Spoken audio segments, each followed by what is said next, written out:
Hello guys! So ngayon po gagawa po tayo ng buko salad. Favorite ng lahat kapag may handaan. Ito yung mga gagamitin ko guys. Pwede nyo dagdagan yan guys. Depende sa gusto nyo. Ako kasi yun lang yung gusto ko sa salad ko. Ito yung buko na nabili ko kanina sa market. Medyo magulang na. Yan na lang kasi yung available. Tsaka condensed milk and all-purpose cream na nakamix na.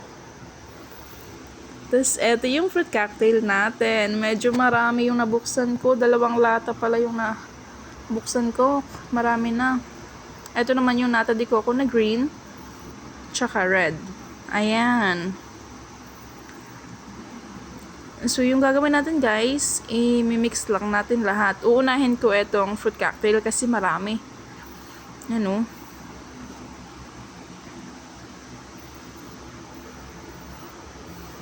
Ayan, itatabi muna natin yung kalahati kasi baka sumobra sa lagayan, maliit lang yung lagayan ko.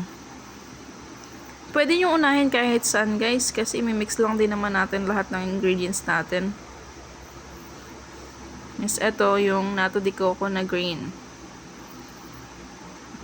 Ayan.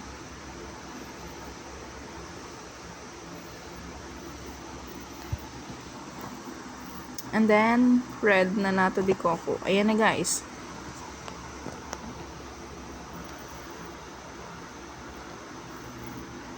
So, i-mix lang natin lahat ng dry ingredients muna. Para madali yung pag-distribute ng milk mamaya. Ayan, mix-mix lang natin guys.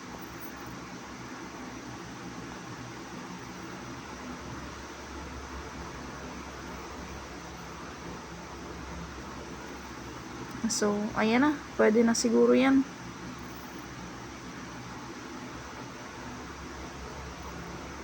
Ayan, ilalagay na natin itong milk natin.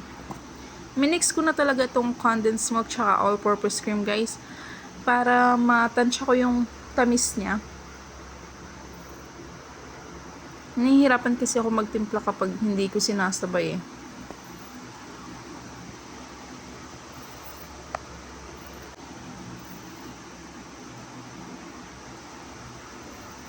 So, ayan, mix lang guys hanggang sa ma-distribute lahat ng milk. Malagyan lahat ng milk. Di ba may natira tayo kanina guys? Ilalagay natin kasi kasya pa naman sa lagayan. Itong fruit cocktail.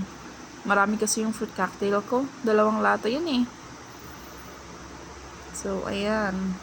Mas lamang yung fruit cocktail natin at nata de coco kesa sa buko natin. Minsan naglalagay din ako ng cheese guys. Pero ngayon hindi ko nilagyan. So, ayan na.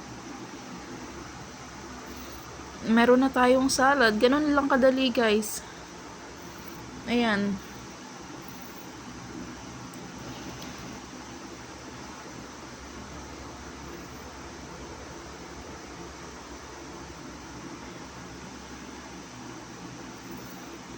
So, ang gagawin natin guys, i-refrigerate natin ng overnight para malamig kinaumagahan.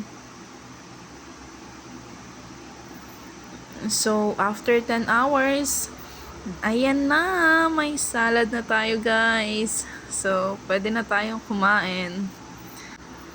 Sana nagustuhan nyo guys yung simpleng paggawa ng buko salad natin. Thank you sa panunod po.